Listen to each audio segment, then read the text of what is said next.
He is extremely worried and embarrassed by what Florida's doing in Broward County. They did not declare how many ballots were in. Now they're declaring they found some. And now they basically, Scott has lost about 12 to 15,000 votes since Election Day, and Fox declared him the winner. Joining us now is Senator Lindsey Graham.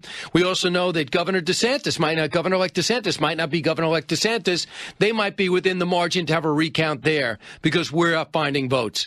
Senator Lindsey Graham has enough to worry about in South Carolina, but can't get his eyes off Florida. Senator, welcome back to the Brian Kilmeade Show.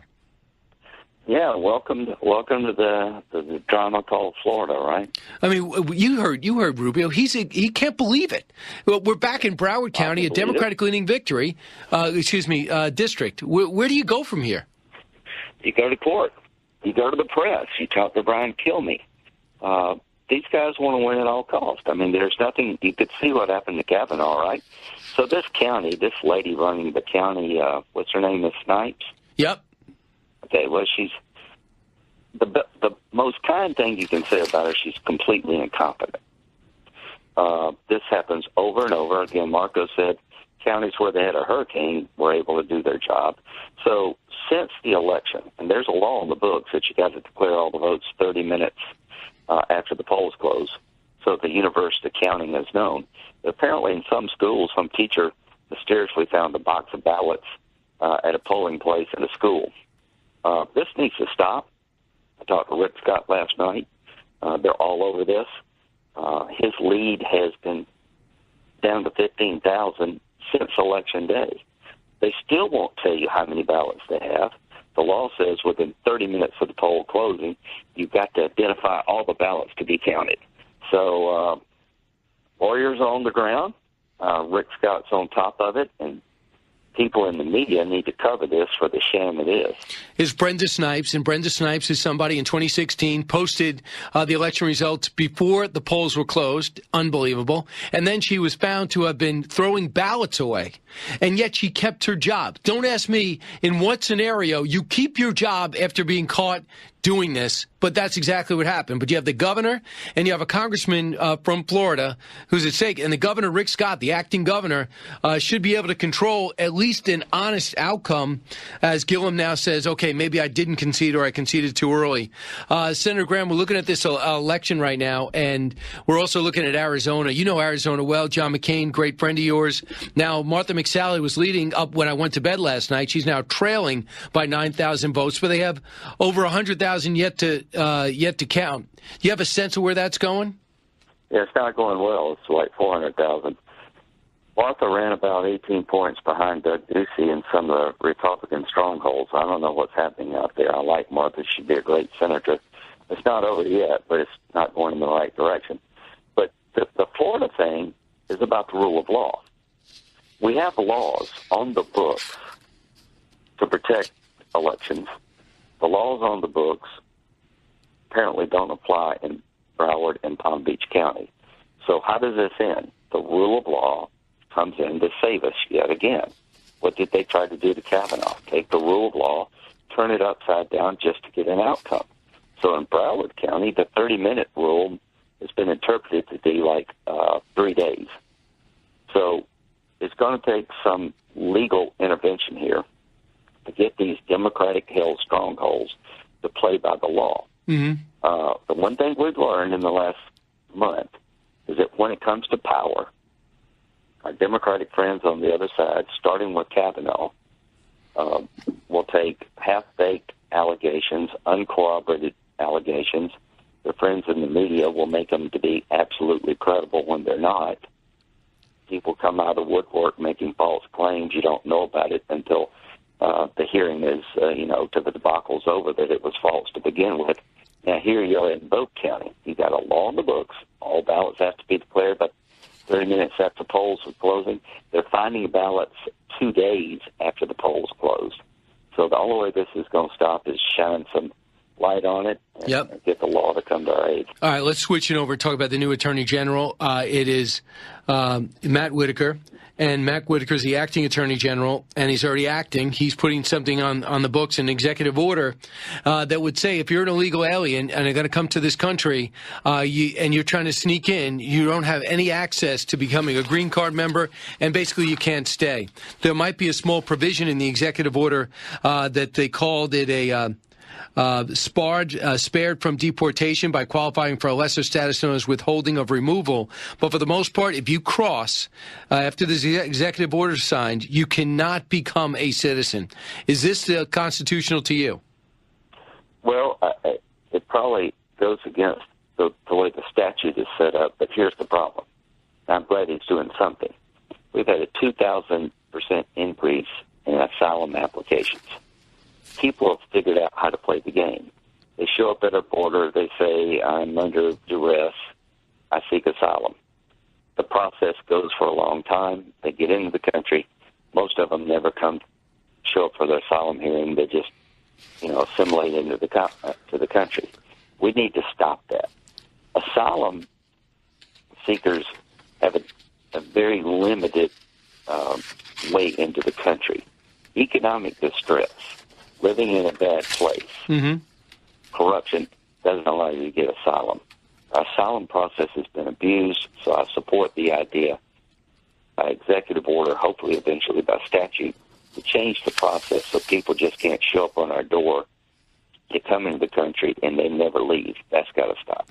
Senator Joe Manchin weighed in last night on the firing of Attorney General Sessions, cut 11. Are we approaching a constitutional crisis? I think we're on the verge of that. I think it's a big mistake to let Jeff Sessions go. What raises my concerns is a person who's been so vocal against the investigation that was going on, now putting in charge a day after the election. I think that sheds bad light on it. And the person in charge is his chief of staff, who's been very critical of Robert Mueller in the past and thinks he was overstepping his bounds and he had no right to things like Donald Trump's private financial information, which I think is obviously what I thought the scope was about. How do you feel about Joe Manchin thinking we're on a constitutional crisis?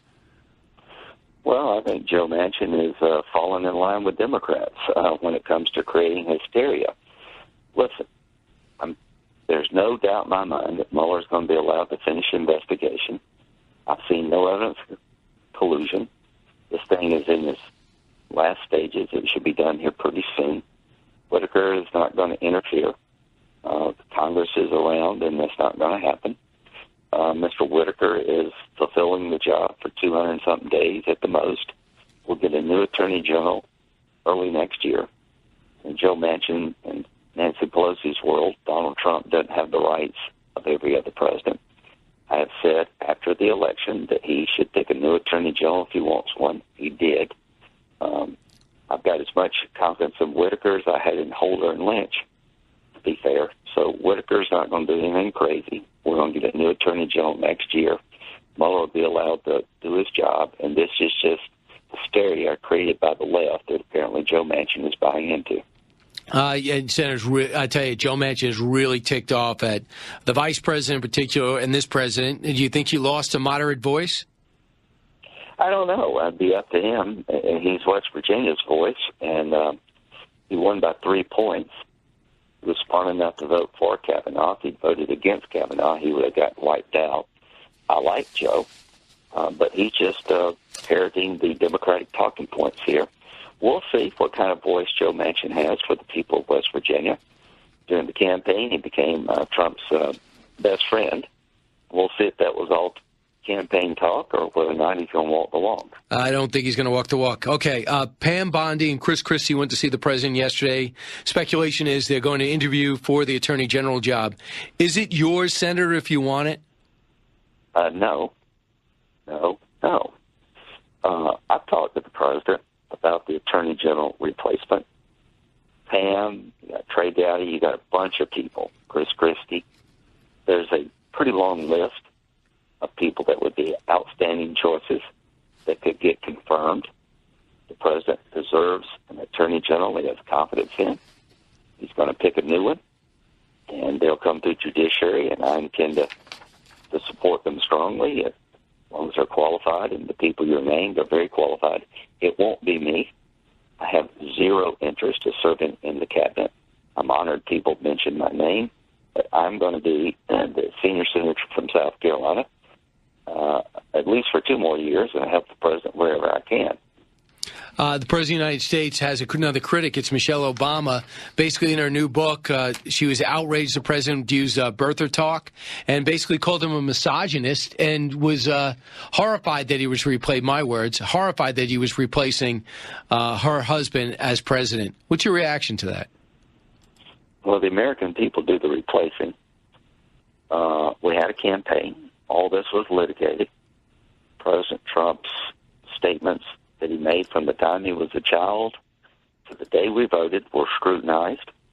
The American people saw the Obama economy, saw our national security under President Obama, and felt that Hillary Clinton would be more of the same, and Donald Trump won. This was an election of change.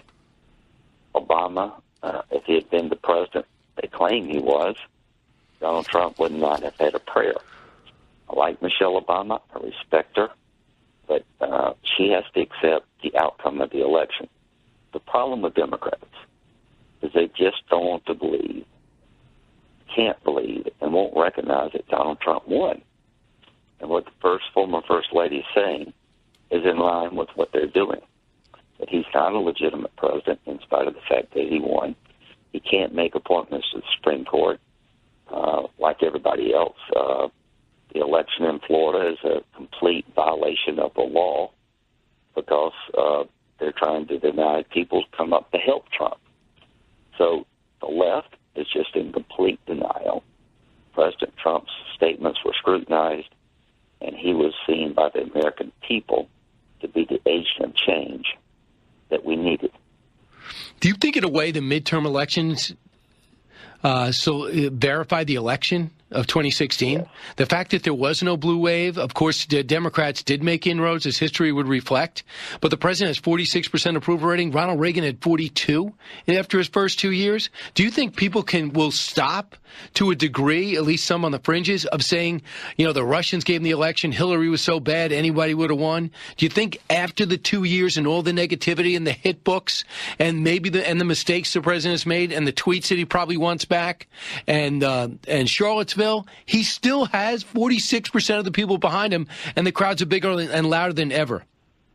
Well, the results that he's achieved as president have been stunning almost, quite frankly, economically and national security-wise. We did poorly in the suburbs with women, and if you don't get that from this election, you're not really paying much attention as a Republican. That's mostly tone, not policy.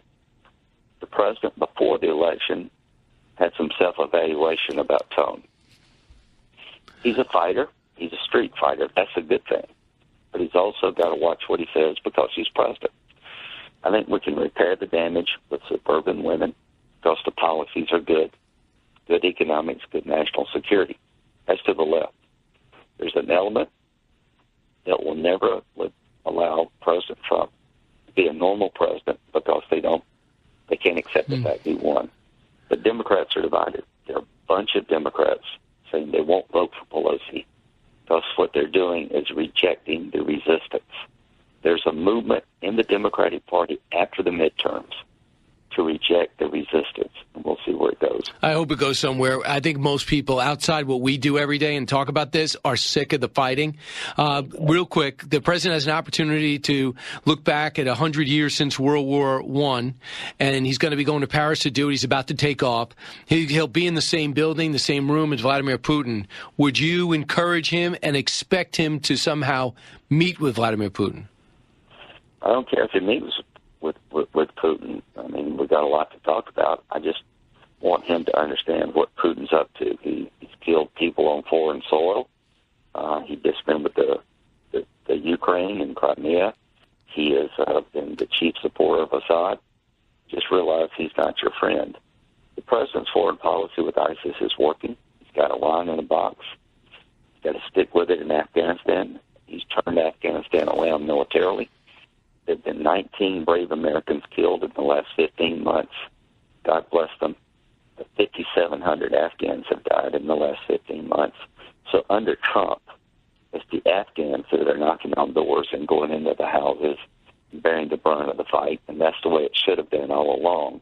So Trump has changed things where we're support the effort of the Afghans to take back their country. We're not knocking on doors; they are. So I just hope the president will understand that Putin's not anybody's friend when it comes to democracy. Did you tell him? Yeah. Did he listen? I think so. I think the president is nobody's fool. He's smart. He wants to have a relationship with Russia. But exporting natural gas to Europe, which is Trump's plan, will do more to damage Russia's economy than any sanctions. I hear you. So if we can pull this off to send American natural gas over to Europe to eat into Putin's monopoly, that'd be the biggest change since the end of the Cold War. And nothing changed with you, Senator. You're always a great guest. Thanks so much. Now your mission is have a good weekend. Exhale. Thanks a bunch. Watch Florida. All right. Go get him, Senator.